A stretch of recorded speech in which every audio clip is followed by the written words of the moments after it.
Orang kata kan, ibu go ni hidup dua hal le. Ibu go ni orang tak boleh makan.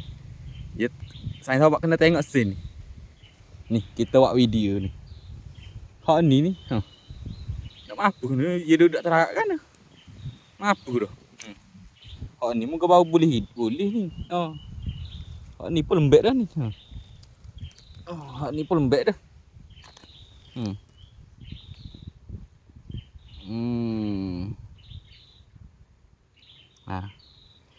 Tiap komen orang mula lagu mana? Bagai ni duduk terarak ni baru boleh ni. Nak royaknya nak seluk tu.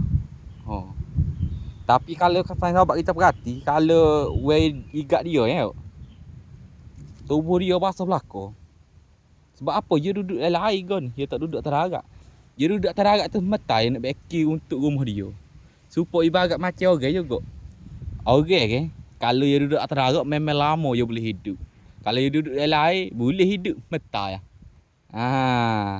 Kalau orang hidup dalam air lama, mati orang. Supo ni ibu gua ni kata. Cuma dia terbalik lah. Tu dia kata. Jadi baiklah kakak sahabat kita. Ni way tunjuk video. Bye bye.